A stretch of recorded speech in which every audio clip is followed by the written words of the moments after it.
E aí, galerinha do nono ano da EPG, como vão vocês? Tudo bom? Então, meu nome é Fred Moraes, sou professor de História e Sociologia aqui do primeiro ano e gostaria de convidar vocês para estar aqui com a gente, possivelmente ano que vem. Vai ser um prazer imenso receber vocês e poder fazer esse trabalho, tá certo?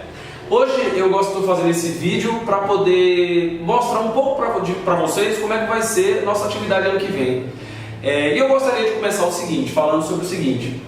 Como vocês vão fazer um trabalho muito legal sobre física e sobre ciência, eu gostaria de fazer uma retomada um pouco sobre o pensamento ocidental científico. Vale lembrar que a história está dividida em alguns períodos: Idade Antiga, Idade Média, Idade Moderna e Idade Contemporânea. Durante a Idade Média, a Europa principalmente, ela vivia um período de ascensão do cristianismo, da Igreja Católica. A grande preocupação do cristianismo era a salvação da alma. Como o homem pode encontrar Deus? E dentro disso, todo o conhecimento medieval, imagina vocês, era voltado para tentar explicar filosoficamente, artisticamente, essa busca do homem em relação a Deus. E a gente diz que a forma de conhecimento que prevaleceu na Idade Média era um conhecimento metafísico, onde o homem não estava muito preocupado com a natureza, não estava muito preocupado com o próprio homem. A grande preocupação humana era explicar Deus, entender Deus, seja através das escrituras, seja através da filosofia. Com o tempo, essa sociedade medieval foi passando por algumas mudanças, algumas transformações. Os homens começaram a melhorar o comércio, melhorar a agricultura. O homem começou a acreditar mais em si mesmo.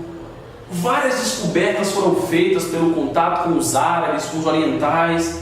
Os homens europeus começaram a acreditar mais neles mesmos, começaram a descobrir coisas sobre a natureza. E nesse processo, eles começam a parar de olhar para Deus, não que eles viraram ateus, mas eles começaram a olhar para a natureza, ficar curiosos com a natureza, com o próprio homem. Esse movimento que acontece no final da Idade Média e início da Idade Moderna, mais ou menos no século XV e XVI, é chamado de Renascimento Cultural.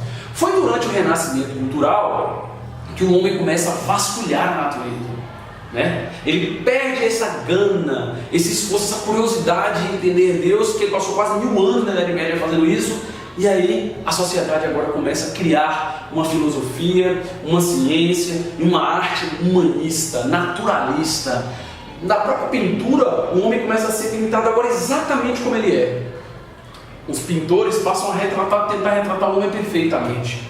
Os filósofos começam a querer compreender como é que os fenômenos físicos acontecem. Até que um dia, meus amiguinhos, um cabra chamado Galileu Galilei, um estudioso, ao observar de maneira empírica, experimental, os astros, ele conclui que um antigo padre polonês chamado Nicolau Copérnico tinha razão quando dizia que a Terra girava em torno do Sol. Isso era um problema, porque até aquele momento acreditava-se, entendia-se, de acordo com as teorias de Ptolomeu e Aristóteles, que a Terra era o centro do universo e tudo rodava em torno dela.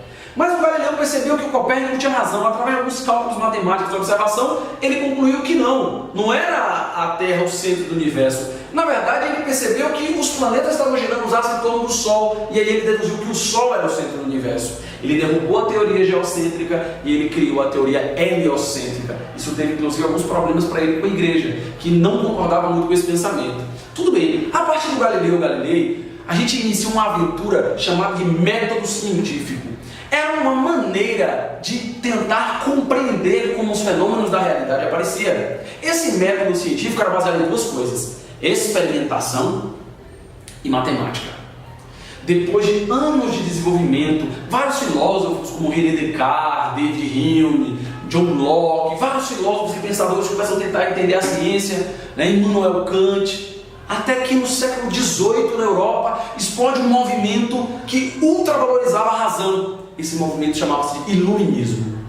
A palavra iluminismo vem de luz, de iluminar, ou seja, a razão iria iluminar a sociedade. Eles acreditavam que na hora que o homem se tornasse um ser racional, científico, abandonasse as superstições, as tradições, as religiões, olha que viagem, abandonar tudo que foi construído até agora, e o homem fosse um ser racional e se pautasse apenas na razão para poder construir a sua civilização, a gente viveria muito bem. a gente teria um progresso material, a gente acabaria com boa parte das nossas doenças e problemas, e o homem seria mais tolerante ao aceitar o outro como é. Pregava-se a liberdade individual, a liberdade de pensamento, né? Acreditava-se na ciência, ao ponto que tinham dois filósofos iluministas, um chamado Diderot e outro chamado d'Alembert, que eles acreditavam que o conhecimento era tão importante, a razão, a ciência, o conhecimento era tão importante para o homem se desenvolver enquanto ser humano, enquanto sociedade, que eles criaram um livro chamado Enciclopédia, e reunia todo o conhecimento que a Europa tinha naquele momento. Eles acreditavam que ao difundir o conhecimento, a humanidade seria melhor. Olha aí vocês, né? Uma sociedade racional, uma sociedade reflexiva, científica, segundo eles, os iluministas, ficariam bem melhor. Interessante. Esse virou um paradigma. Depois dos iluministas, cada vez mais as sociedades ocidentais reafirmam que a razão, o racionalismo, a ciência, a busca por esclarecer as coisas de maneira racional seria o caminho para a humanidade viver de uma maneira mais próspera, mais tolerante e mais harmoniosa. Muito bem, meus amigos. No século XIX, 100 anos depois, surgem algumas teorias inspiradas nessa ideia de ciência e razão, chamada positivismo. O positivismo acreditava que a ciência empírica, criada lá pelo Galileu, era a única forma de conhecimento real. Que a filosofia, a metafísica era tudo maluquice. A única maneira de conhecimento real era as ciências empíricas. E o cara que pensou isso chamava Augusto Comte. Ele achava que havia uma espécie de evolução na humanidade. Ele acreditava que alguns povos eram mais primitivos e outros povos mais evoluídos. E o critério de ser primitivo e evoluído para ele tinha a ver com o domínio das ciências empíricas. Logo, para ele, os europeus eram um povo mais evoluído. Então eles criaram uma espécie de darwinismo social, uma crença de que há povos primitivos, povos superiores, e os primitivos iam evoluindo aos poucos. Inclusive começaram a dizer que os povos superiores tinham a obrigação de civilizar esses povos primitivos. Bom, esse discurso no início foi muito bonito, mas na verdade, por trás disso escondia um grande racismo. Escondia um grande preconceito com povos que não tinham os mesmos padrões que a Europa. Porque um povo que não tem necessariamente a ganância de construções materiais como era antes, né? Ou que não tem os mesmos padrões de uma filosofia mais racionalista e empírica, não quer dizer que ele seja menos civilizado. Pelo menos essa é a crítica que se faz a esse tipo de pensamento. Mas esse pensamento vai mobilizar guerras no mundo inteiro. Porque com a Revolução Industrial, os europeus vão justificar o domínio sobre a África, sobre a Ásia, dizendo que teria que levar para eles a ciência e a civilização. Mentira. No fundo, eles queriam matéria-prima, fonte de energia, mercado para poder consumir seus produtos. Bom, meus amigos, agora olha só. O homem querendo trazer a razão, uma salvadora da pátria, com a salvação da humanidade, entrou num caminho muito escuro quando nessa época, no século XIX, do chamado imperialismo, neocolonialismo. Porque muitas nações africanas sofreram muito, gente foi escravizada, teve guerras sangrentas em nome da civilização. Parece que essa história da razão como a guia da prosperidade e da paz estava em xeque. Muito bem, meus amigos, século XX, as tecnologias estão se desenvolvendo, né? Navio a vapor, trem de ferro, a metalurgia, as ciências médicas. O homem acredita que o progresso é o futuro de tudo. Todos nós vamos chegar a um progresso técnico, a ciência e a razão vão nos libertar. Havia um grande otimismo. Entre os anos 1900 e 1914, foi um período apelidado de Belle Époque, a bela época, os franceses falavam, porque os homens eram tão otimistas com a razão, com o conhecimento, com a ciência, que eles acreditavam que num futuro muito próximo a humanidade toda ia desfrutar das benesses do progresso. Porém, por trás disso estava guardado a tensão entre as nações europeias, gananciosas para poder dominar outras regiões da África, da Ásia, da América. E essa tensão entre as nações europeias, e detalhe, todas elas agora com ciência, com tecnologia, com arma, essa tensão vai gerar o que a gente chama de Primeira Guerra Mundial. Foi uma guerra terrível, morreram milhões de pessoas. Pela primeira vez usou avião na guerra, pela primeira vez usaram as metralhadoras que foram devastadoras, usaram lança-chamas e armas químicas. A razão, a ciência, que seria então aquilo que ia nos salvar, ia nos levar para o progresso eterno, estava construindo máquinas de destruição no homem. Quando terminou a Primeira Guerra Mundial, no ano de 1918 para 1919, A humanidade, principalmente a Europa, estava desiludida. Como pôde a gente chegar àquele ponto? Mas o terror ainda não tinha se completado. Em 1919 a guerra tinha acabado.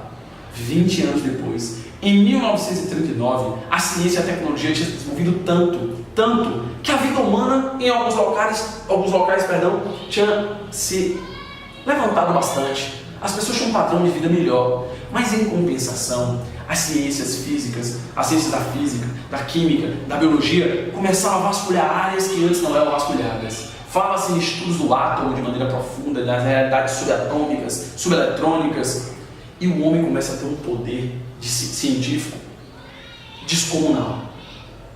1939, explode a Segunda Guerra Mundial. Eixo versus aliados.